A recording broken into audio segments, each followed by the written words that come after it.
Here's your 15 bucks, bro, my sister mocked, already acting like she'd claimed her father's $160 million fortune.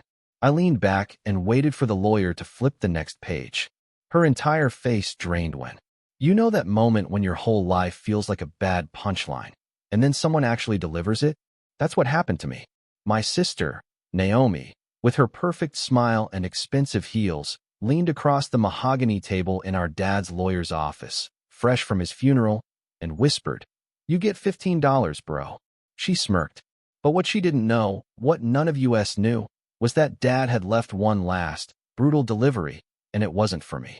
My name's Sean, I'm 31, and I'm a delivery driver.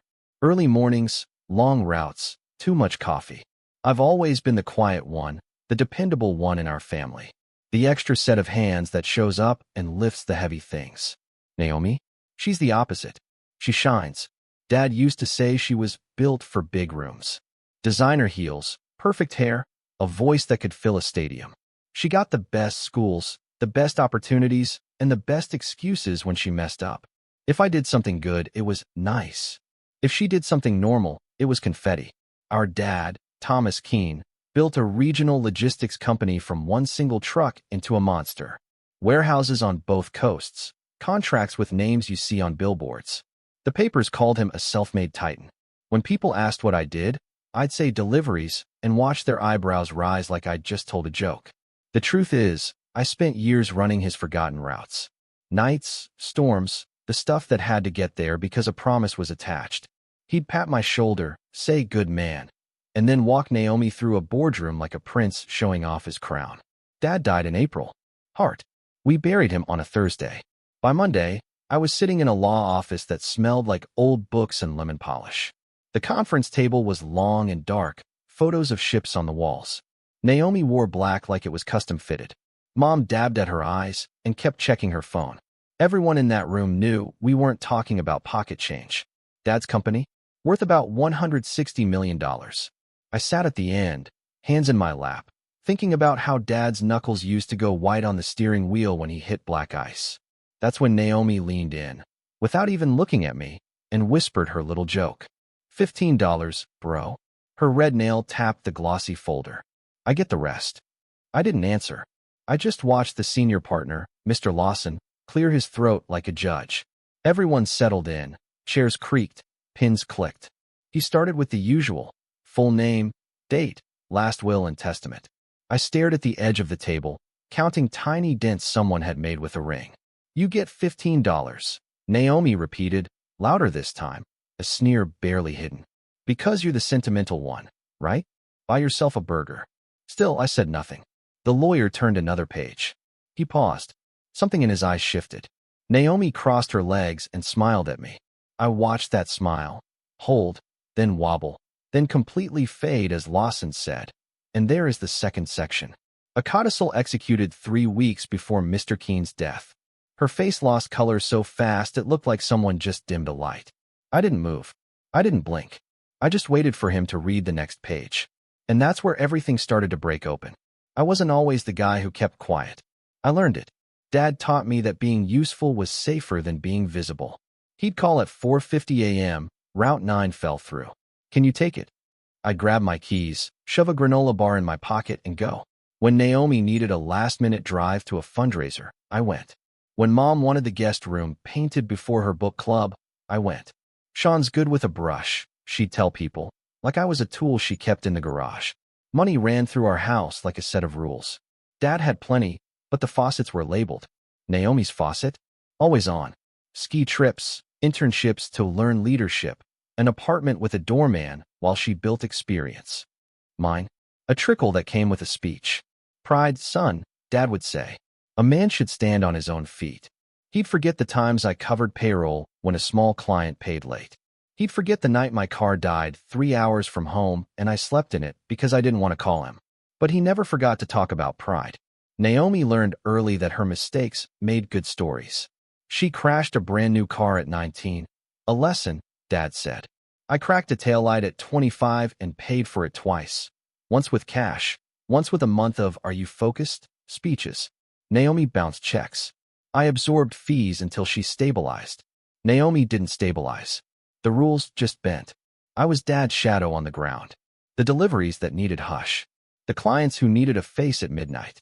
He'd give Naomi the stage, the PowerPoints, the fancy lunches, the Instagram photos where she looked like the face of the brand. He'd give me the locked gates and the notes that said, "Use the second dock. No questions."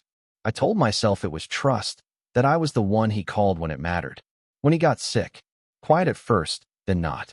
Our house turned into a spreadsheet. Naomi started saying sentences like, "We need to protect the brand," while emailing florists for the fundraiser she chaired. I started doing the pharmacy runs and sitting through appointments where doctors said long words and Dad pretended not to be scared. At night, I'd park the van and sit in the dark with the engine off, just listening. The engine pinged like cooling metal. My head felt empty in the way it only feels after a 14-hour day. One Thursday, Dad sat with me in the garage and said, "You were always steady."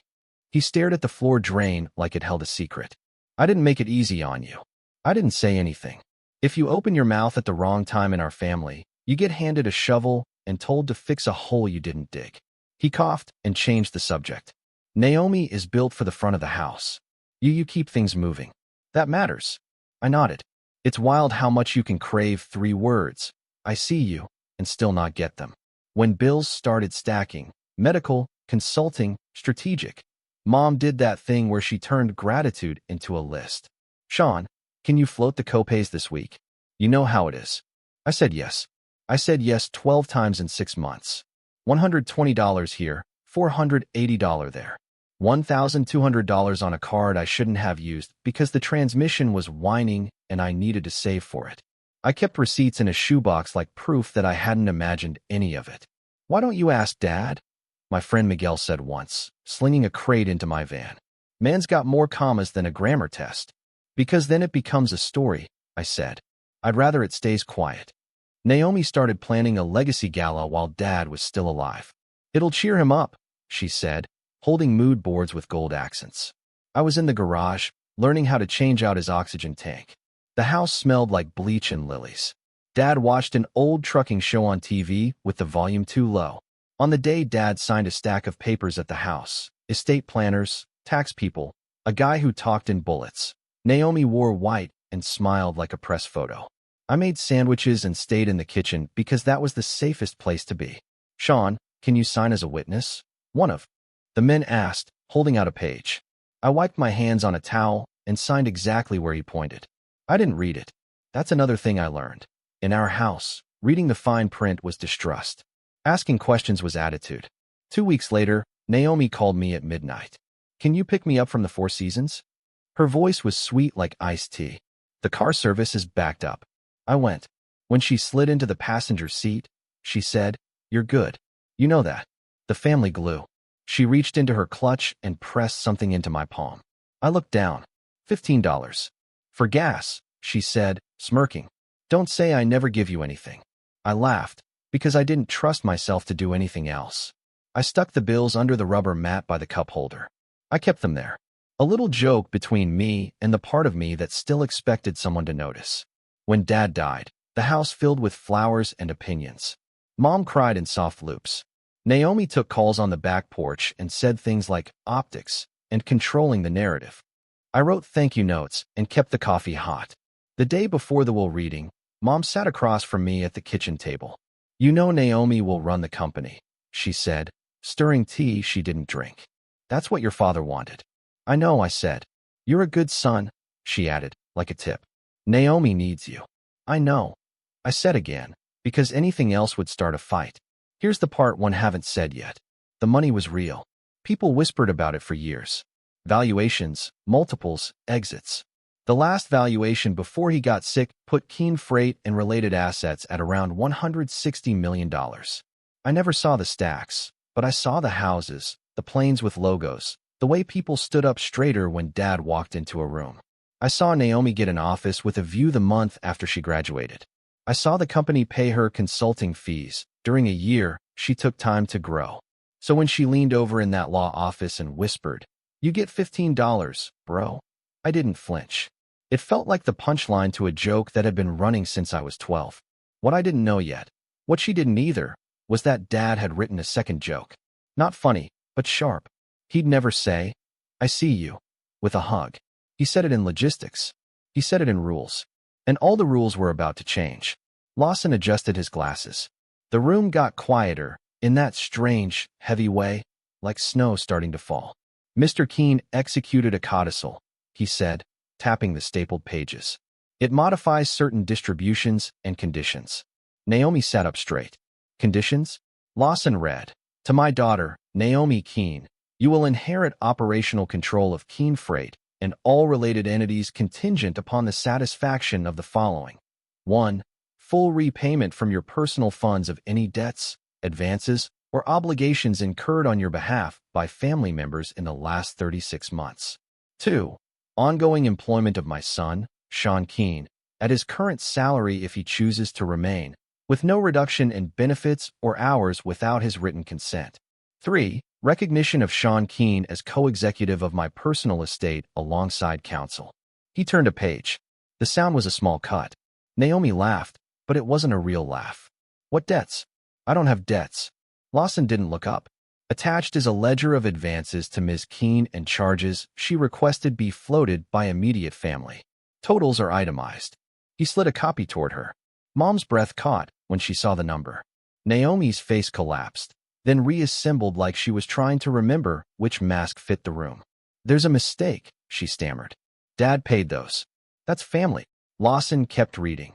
"To my son, Sean Keene, you will receive a $50,000 bequest immediately and a trust equal to the value of any outstanding advances you covered on behalf of your sister or mother, multiplied by 5. Distribution upon verification." The room tilted. My ears rang. I stared at my hands. Grease under the nails. A scar on my knuckle from a frozen pallet door. I felt like I'd stood up too fast. 5. Naomi said, her voice sharp, disbelieving. "This is insane." "He was never going to. There is also a note," Lawson said gently. He read it, but he didn't have to. I knew the cadence. "Sean," he read, "you never asked for anything. I gave you too little and too late. This is not about punishment. It is about settling accounts. I built a company keeping promises on paper. Consider this my last delivery." I didn't move. I couldn't. Mom stared at the table. Naomi scrambled for a target. Her eyes landed on me. "You did this," she spat. "You got in his ear. You made him write this." "I signed as a witness," I said. "That's it." "You knew," she snapped. "You let me plan everything. You let me." She gestured at her black dress like the fabric had betrayed her. I opened my mouth, closed it, and then forced out the only sentence that mattered. "Naomi, I floated 12 copays, your tax bill last spring, and a credit card minimum because you said your liquidity was tied up. The amounts are in my shoebox. If Dad multiplied it by 5, that's not on me." She slammed her hand on the table. "You're a driver." "Yeah," I said, finally looking her dead in the eye. "And I drove." Mom finally spoke, her voice thin. "We will challenge this." Lawson folded his hands. "The no contest clause is very clear." Naomi stood so fast her chair scraped. "I'm not repaying anything. I won't. I built that brand with him. I earned—" "No," I said quietly. Everyone looked at me. It surprised even me that I had a voice left. "You didn't build it. Dad did. I helped. You took the photos." Silence. Thick. Heavy. Naomi leaned across the table. "You think this makes you equal?" I shook my head. "No. This makes me done." "What does that mean?" Mom asked, alarm creeping in. "It means I'm not your spare card anymore," I said. "No more midnight pickups. No more last-minute favors that cost me rent. No more being the mopping crew after your mess. I'll do my job. I'll finish my routes. I'll handle my part of the estate. But I'm not the glue." Naomi sneered. "You can't walk from family." I took a breath and felt it land. "This isn't about revenge," I said. "This is about closure." Lawson cleared his throat softly, like punctuation. "Shall we continue?" He did. He read the rest. Most of it was numbers and boring words that mean power. Naomi stopped listening halfway through and started texting, her thumb flying. Mom stared at her hands like they belonged to someone else. When it ended, everyone waited for me to do something. Apologize. Maybe offer to be reasonable. Make it easy for the room. I didn't. I stood. I tucked in my chair. I nodded to Lawson. "Thank you." Naomi's voice chased me to the door. "It was $15, she said, desperate now. You know that was a joke. I know, I said, hand on the knob. I kept it. What? The $15. It's under my cup holder. I see it every day. Her face went still. For a second, I saw the kid she used to be. Then it was gone. I walked out. The carpet in the hall was thick. My boots sank into it and made no sound at all. The phone started ringing before I cleared the parking garage.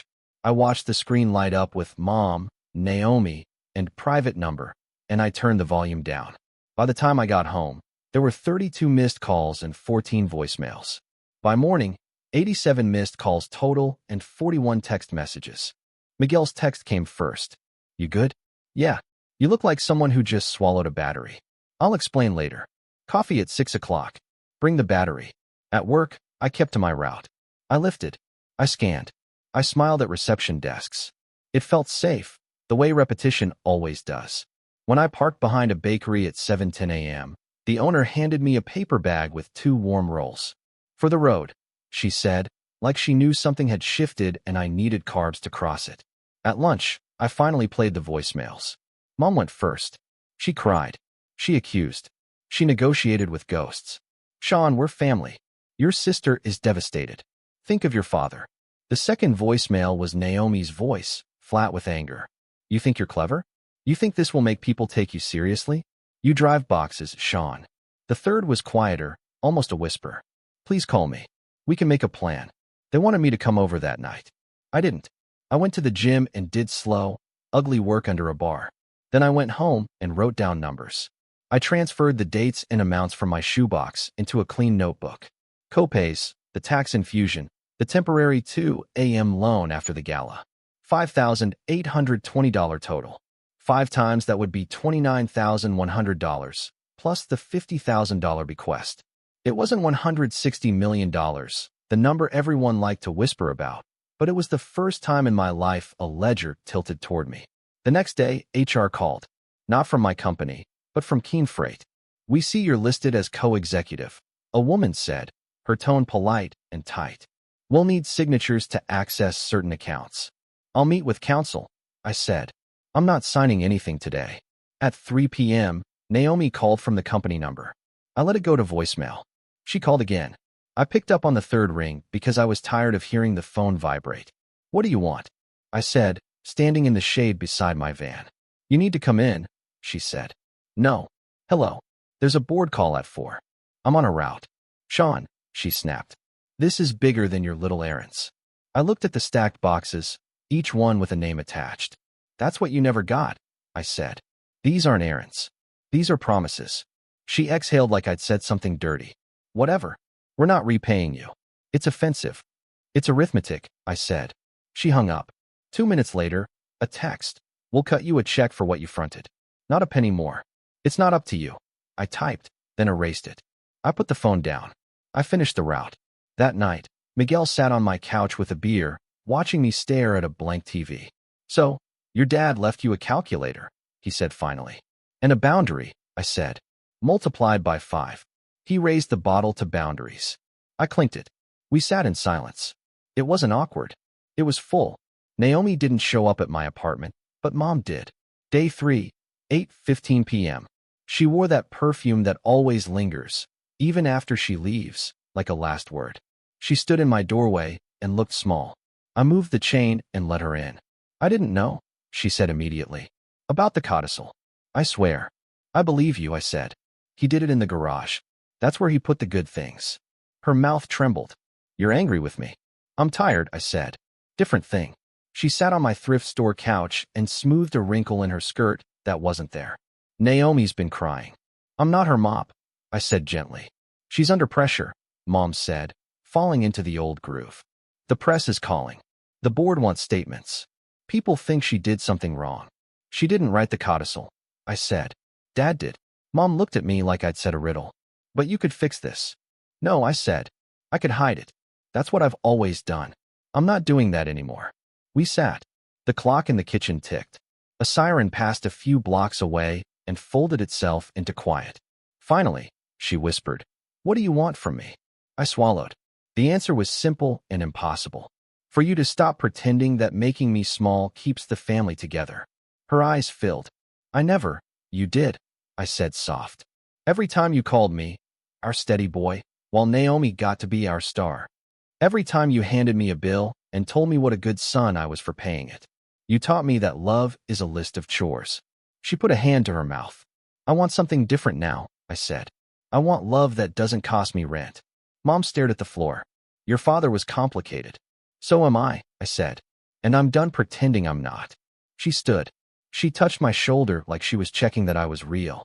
Will you come for dinner Sunday? We can talk. I'll think about it. I said. It wasn't a lie. I did think about it. I decided no. The board tried to get cute. A letter arrived asking me to voluntarily relinquish co-executive duties for the sake of expediency. It came with a fruit basket. I took a photo of the basket, sent it to Lawson, and wrote, "Is this a joke?" He replied with a single line, "Don't sign anything without me." Naomi posted a black and white photo of Dad on Instagram with a caption about honor and legacy. The comments were hearts and crowns. She turned off DMs. She did not turn off her calls to me. Day 6, she tried a new angle. Let's be strategic, she said. We'll say you were overwhelmed, and I stepped in. We'll keep it in the family. You can be on the foundation, like a community liaison. There it was again. The safe corner, the invisible chair, the box marked good son. No, I said. I'm going to do my routes. I'm going to finish the estate process clean. And then I'm going to live my life. And the money, she said, spitting the word like a pit. It's not about the money, I said. And then I surprised both of us. But it's not about the money either. I'm not embarrassed to say that it matters that Dad saw me. Even if it's late. Even if it's ugly. She was quiet for a long time. You'll keep the $15, she said finally. Yeah, I said. It reminds me what I used to accept. Weeks passed. The calls got less frantic and more strategic. The texts got longer and sadder. We miss you. Family is everything. You're breaking Mom's heart. I counted 112 missed calls at one point. 112, like a doorbell someone leaned on. I set my phone to do not disturb and learned the shapes of silence. In the mornings, I stretched. I packed a lunch. I took different routes just to see different streets. I started listening to a podcast about old baseball games. It felt like breathing with the top button undone. Lawson sent statements. Numbers moved. Trustees verified the shoebox. The math did what math does. A deposit hit. I stared at it like it might jump. It didn't. It just sat there, clean as a white tile. I paid off my car. I put 3 months' rent aside. I fixed the slow leak in my bathroom sink. I bought a pair of boots that didn't squeak. Nothing flashy. No victory lap. Just repairs. On Sunday, I drove by my mother's house and didn't stop. I parked 2 streets over and watched people arrive. Naomi's laugh floated down the walk, bright and brittle. Through the window, I saw Mom pass a bowl to an empty chair beside her. My chair. She set the bowl down, then moved it, like she couldn't remember where I sat. I sat in my van and felt a weird ache in my throat. Not regret, not relief, just the stretch of a new habit forming. That night, I pulled the rubber mat up and took out the $15. I smoothed the bills on the kitchen counter. I could still hear her saying it. You get $15, bro. I put the $10 in my wallet. I taped the $5 to the inside of my cabinet where I see it every morning when I reach for coffee. I don't hate my sister. Not really. Hate takes energy. What I feel is smaller and more honest. I feel done. And being done is loud in a quiet way. It changes the acoustics of a life. 2 months later, Naomi called. Voice bare. I repaid it. The ledger. Okay. Dad knew you kept receipts. Not funny. Survival. The board's fine. Press will move on. Are we okay? I looked at my boots, the fixed sink, the $5 in the cabinet, my scarred hands. We're not okay, I said. Just not what we were. Come to the foundation event. It would look good. No, thanks. Right? Do the job well, I said. Try mornings. She gave a small, real laugh. I hate mornings. Me too. I walked without headphones, streetlights, a sky that didn't care. A kid wobbled on a bike. His dad jogged behind. No one fell. An unknown number buzzed. I let it go. At home, I looked at the $5. Old Dad would have called back and cleaned up. I'm not him. This isn't revenge. It's boundaries, not bills. I still drive and lift, but I add small things. Park hoops, dinners, a dumb savings chart. Maybe I'll leave one day. For now, I like finishing routes. Steady for me. No gala finale. Just fixes. Clear roads. The $5 where I see it. Dad kept promises on paper. At the end, he kept one to me. Closure isn't a clean desk. It's letting the door shut. I won't be the glue that cuts me. Have you ever felt like you were just the glue, holding everyone else together, only to realize it was slowly tearing you apart? What would you have done in my place? Let me know in the comments below.